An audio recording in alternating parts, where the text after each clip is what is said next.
겁니다. 이게 하나의 이제 밸런스를 확 무너뜨리는 변수가 될 수 있거든요, 한국군이. 그런 측면에서 강하게 요구할 수 있죠. 군산에 있는 F-16들을 지금 오산으로 모으고 있어요. 막을 수 없는 대사가 돼버렸어요. 이재명 대통령이 지금 워싱턴에서 트럼프 대통령이랑 한미 정상회담이 있고, 사실 저는 이제 우려가 되는 거는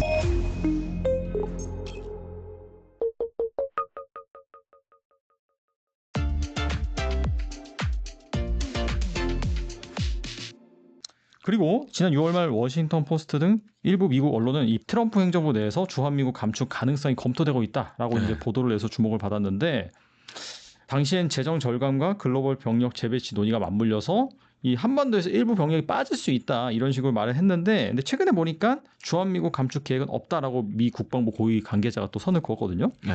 그래서 오히려 이제 한미 연합훈련 확대와 전략 자산 수납 배치가 강화가 언급되고 있는데, 네. 이 방향이 바뀐 배경은 무엇일까요? 저는 좀 다르게 봐요. 방향이 바뀌진 않았다고 봐요. 네. 방향이 바뀌진 않았고, 주한미군 사령관도 뭐 최근에 이제 국방부 출입기자들하고 이제 기자간담회를 했는데, 이제는 양보다는 질로 봐야 된다라는 얘기를 했어요. 그래서 제가 봤을 때는, 그리고 주한미군 6.25 전쟁 이후에 주한미군의 역사를 보면 계속 감축이 되어 왔어요. 그래서 조정은 있을 것 같아요. 조정은 있을 것 같고, 조정하면서 이제 우리 측이 요구할 수 있는 게 더 많은 부분을 이제 한국군이 해야 되는 거 아니냐. 너네도 이제 뭐 10대 뭐 경제 대국이고 옛날에 한국이 아니지 않냐. 그리고 대신에 요구를 할 수 있는 게 이제 주한미군의 전략적 유연성. 뭐 이제 노무현 정부 때부터 계속 얘기는 했지만, 그때부터 이제 우리는 안 된다고 했지만 어느 순간인가 이거는 이제 당연시 돼버렸어요. 이제 막을 수 없는 대세가 돼버렸어요. 뭐 이제 우리 녹화하는 시점이 마침 또 이재명 대통령이 지금 워싱턴에서 트럼프 대통령이랑 한미 정상회담이 있고, 네. 사실 저는 이제 우려가 되는 거는 주한미군의 일부 재조정은 있을 것 같다. 그리고 중국하고 미국이 충돌한다라는 시나리오로 봤을 때 한국의 포지션은 과연 이제 미군의 입장에서 봤을 때 어떻게 해야 되냐. 잘 보면 지금 이제 군산에 있는 F-16들을 지금 오산으로 모으고 있어요. 그래서 뭐 슈퍼 비행대대 F-16 뭐 이렇게 대대 수량을 확 늘리는 걸 하고 있고, 대신 A-10은 퇴역시키고 뭐 그런 걸 하고 있고, 네. 또 한 가지로는 이제 미 본토에서 MQ-9 리퍼, 그 뭐 이렇게 암살용으로 많이 쓰이는 무인 정찰기 있습니다. 요게 지금 광주나 뭐 군산 쪽에 지금 순환 배치돼서 들어와 있어요. 근데 이제 군사적인 관점에서 보면, 만약에 미국과 중국이 전쟁을 벌인다, 약간 우리나라는 초반에 만약에 미군 전력이 한국에 많이 있다, 그럼 제일 가깝잖아요, 중국에서. 그럼 공격당하면 이게 속수무책이란 말이에요. 그래서 이제 작년 12월에 주일미군의 이제 가장 큰 지상군 병력은 미 해병대입니다. 그래서 미 해병대 병력을 오키나와에 있는 병력을 빼서 괌으로 일부 보냈어요.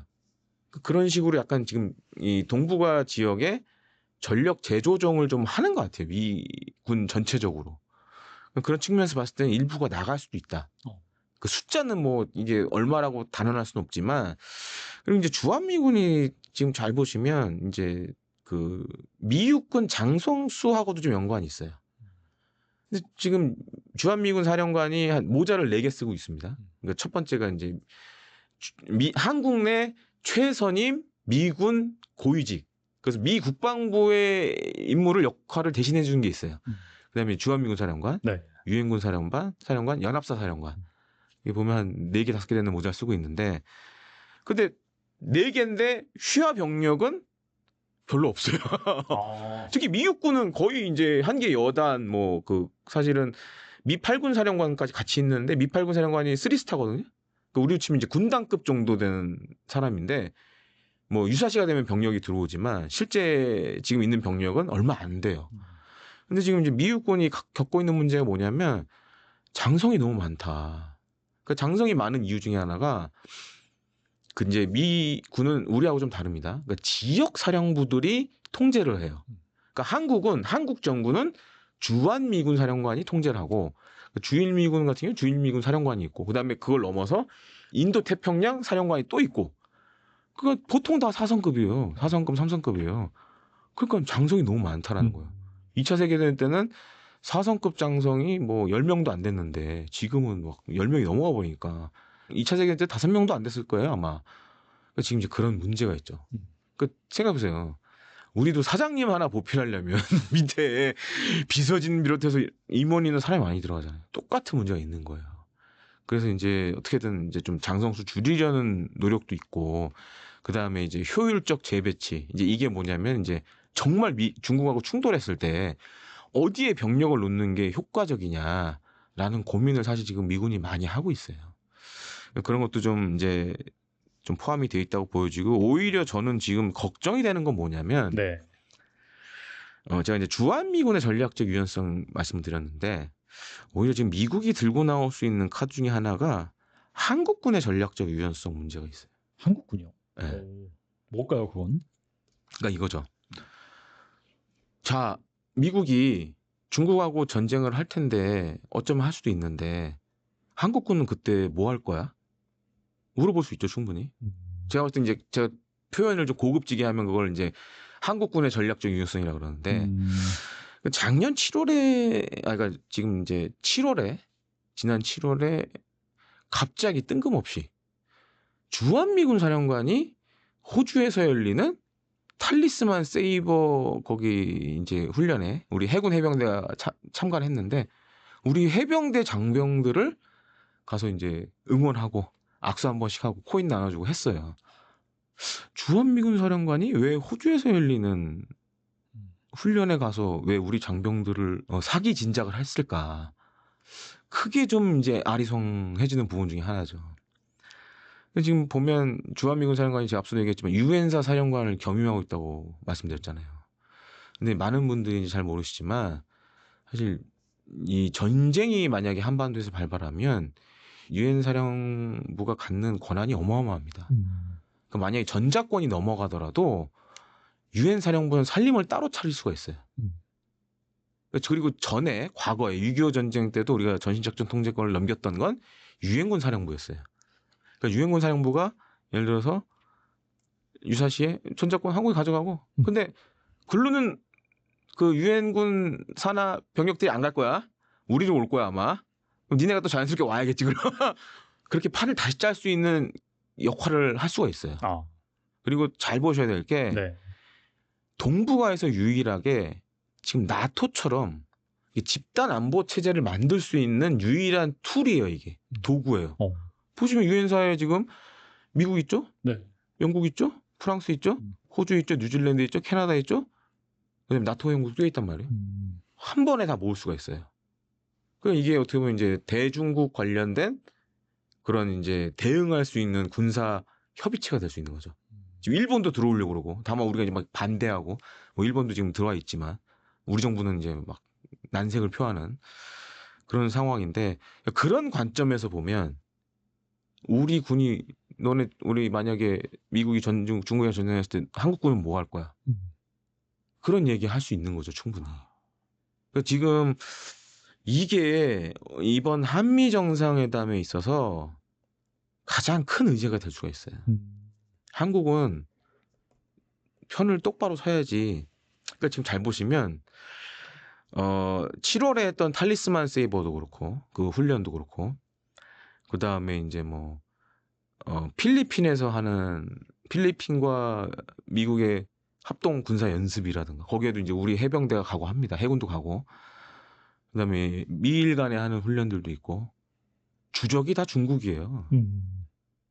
그러니까 이제 이렇게 우리가 지금 훈련을 참가하고 있는데, 미국 입장에서는 솔직히 미국하고 중국하고 전쟁이 나면 우리 한국군의 중요성이 엄청 커질 겁니다.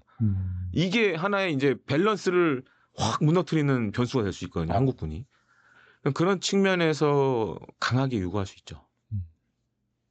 그러니까 이제 방위 분담금도 여기에 엮일 수가 있고, 니네가 만약에 한국군의 전략적 유연성을 보여주면 뭐 국방 방위비 분담금 좀 낮춰도 돼, 뭐 이렇게 나올 수도 있고, 아니면 그게 아니라면 니네가 더 많이 내고, 대신에 우리는 우리 주한미군은 뭐 유사시가 되면 어디든지 갈게, 뭐 이런 식으로 또 우리 정부를 압박할 수도 있고. 제가 봤을 때는 이게 앞으로 더 큰 문제가 아닌가. 왜냐면은 이제 호주나 일본은 사실 암묵적으로 동의를 다 했거든요. 그리고 호주도 잘 보시면 최근에 올해 들어서 갑자기 중국 해군 함정들이 호주까지 왔었거든요. 가서 연습하고 막 이랬거든요. 네네. 그래서 굉장히 그거에 또 열받아 했고. 근데 이제 지금 미국의 동부가 뭐 인태 지역 동맹국 가운데 호주, 일본은 이미 암묵적인 동의를 한 상황이고. 그러니까 오커스 이런 거 하는 거 다 이제 그게 다 포함이 돼 있는 거거든요. 근데 한국은 약간 물론 우리가 한미 상호 방위 조약이 있고 근데 약간 긴가민가 하잖아요. 그리고 이제 그런 목소리가 안 나오니까. 그래서 이제 그런 거에 대한 좀 압박이 있지 않을까. 좀 이제 우려되는 상황이죠. 그런 측면에서. 그리고 이제 전자권 그 환수 이 네. 부분 있잖아요. 네. 이재명 대통령 후보 시절에 정치작전 통제권 환수 공약을 내건 바가 있고 네. 최근에 그 안규백 국방부 장관 역시 이재명 대통령이 임기 내 전자권 전환 뭐 목표를 추진하겠다 이런 식으로 밝히기도 했는데 이 전자권 환수 이슈에 대해서 어떻게 생각하세요? 미국이 이걸 뭐 어떻게 받아들일까요? 아, 미국은 기본적으로 공화당이 집권하면 가져가라 했어요. 그래서 이제 이것도 노무현 정부 때도 굉장히 그때 이제 아들 부시, 조지 W 부시 대통령 때 가져가라 좀. 럼스펠드도 마찬가지고 가져가라. 이게 이제 먹고 살만하지 않냐? 꼭 우리가 필요하냐? 가져가라. 근데 우리 보수가 난리가 났었죠. 하면 안 된다. 그리고 저도 이 전자권 환수에 대해서는 이렇게 봐야 될 것 같아요. 그 지금 우리나라에서 언급되는 전시작전 통제권 환수 문제는 이게 군사의 영역이 아니에요, 더 이상. 정치 영역으로 가버렸어요. 그러니까 이제 뭔가 보수가 집권하면 이게 좀 유야무야 되고 진보 정부가 집권하면 또 땡겨와야 된다 그러고. 근데 이 전시작전 통제권에 제가 봤을 때 이제 오해가 몇 가지가 있어요. 그러니까 지금 전시작전 통제권은 한국 전쟁 당시 우리가 이제 유엔사에 던져줬죠. 왜냐? 그게 우리가 왜 그럼 그때 이승만 대통령이 이걸 줬을까? 능력이 안 됐잖아요. 무기도 없고 돈도 없고 사람밖에 없잖아요. 그러다 보니까는 이제 물론 이승만 대통령의 공과에 대해서는 여러 가지 논란이 있을 수 있지만 줄 수밖에 없는 상황이었던 거예요 그때는. 뭐 돈도 없고 무기도 없고 사람밖에 없었는데 전차도 필요하고 전투기도 필요하고 총도 필요한데 만들 수도 없는 상황이었으니까 그랬고 계속 이어지다가 옛날도 그랬어요. 냉전 시절에도 가져가라 제발 좀 네가 가져가라. 그리고 이제 주한미군이 계속 이제 감축됐었죠. 그러니까 우리는 뭔가 얽어야 될 뭔가가 있어야 됐고 그래서 생겨난 게 이제 한미 연합사가 생겼고 그래서 이제 유엔사에 있던 당시 작전 통제권을 전평시를 이제 연합사로 가져왔던 거고. 근데 이제 많은 분들이 오해하시는 게 마치 전쟁이 나면 미국의 대통령이 우리를 막 지휘하고 그게 아니에요. 아니고 그러니까 연합사에 이걸 준 거는 한미 양국의 군 통수권자가 작전 통제권을 한미 연합 사령관에게 위임한 거예요. 왜냐하면 효율적인 통제를 위해서. 그리고 지금 평시 작전 통제권 우리가 가져왔고 그러니까 전시 때만. 근데 우리가 제가 좀 쓴 소리를 하자면 역설적으로 이런 질문을 해봐야 돼요. 우리 국민들이. 자, 전쟁이 나면 과연 대한민국 국군을 어느 정도까지 신뢰합니까? 몇 %까지 신뢰합니까? 라고 우리는 역으로 질문을 해봐야 돼요. 그래서 저는 항상 이런 비유를 하거든요. 축구 국가대표 감독 중에 히딩크였을 때도 있었고, 그 다음에 뭐, 우리 국내 감독일 때도 있었잖아요. 누가 더 잘했죠? 뭐, 말 하나 많아. 그렇죠? 그렇죠. 그럼 지금 이제 연합사 사령관 같은 경우에는 그야말로 4성급 장군이고 미 육군 내에서 산전수전 공중전 또 그다음에 우리는 해보지 못한 실전 경험까지 갖고 있는 사람들이 많단 말이에요. 자, 그런 사람이 지휘하는 게 맞겠어요. 아니면 물론 우리 군에 계신 분들도 훌륭한 분들이 많지만 실전 경험이 없어. 이런 사람들이 지휘하는 게 맞겠어요. 그거를 고민해 봐야 된다는 거죠. 근데 지금은 보면 마치 막 이게 무슨 우리가 자주국방을 포기하고 뭐 이렇게 식으로 매도한 사람들이 너무 많은데 아니 그래서 군인사에 지금 미국이 개입을 하나요? 우리 군인사에? 아니잖아요. 그러니까 군사적인 관점에서 봐야 돼요, 이거는. 그렇게 안 보면 잘못 우리가 가져오면 우리가 치러야 될 이런 물론 이제 경제적인 문제들 이런 것들이 굉장히 많다는 거죠.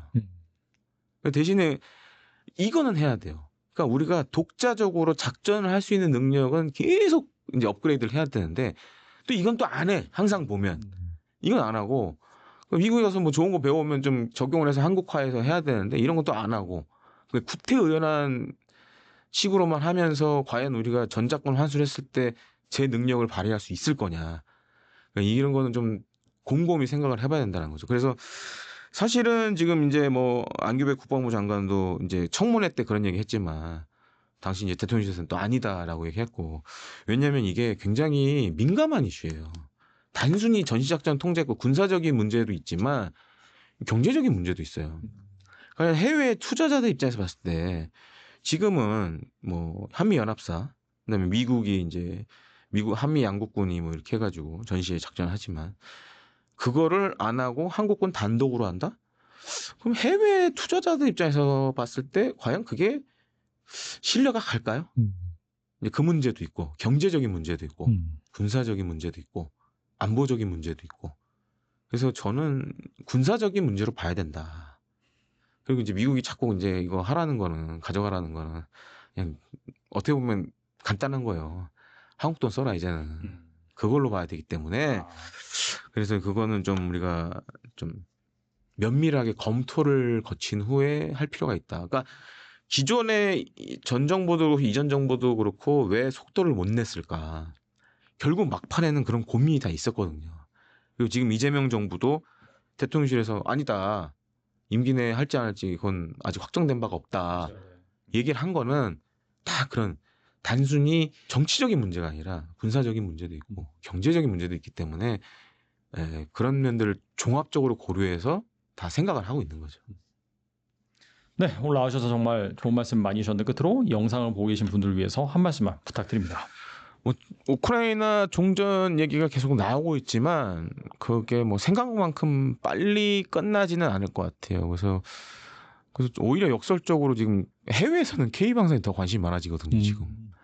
왜냐하면 이제 전쟁이 끝나더라도 어차피 이런 무기 체계류는 보통 뭐 10년, 뭐 15년, 뭐 적으면 5년 전에는 이제 준비를 해야 되기 때문에 그렇죠. 오히려 전후에 제가 봤을 때는 K 방산 시장이 더 커질 수 있다. 예. 그리고 또 한 가지는 지금 이제 우크라이나 때문에 사실 이제 미국이 만든 무기랑 유럽이 만든 무기가 글로 다 쏟아져 들어갔거든요.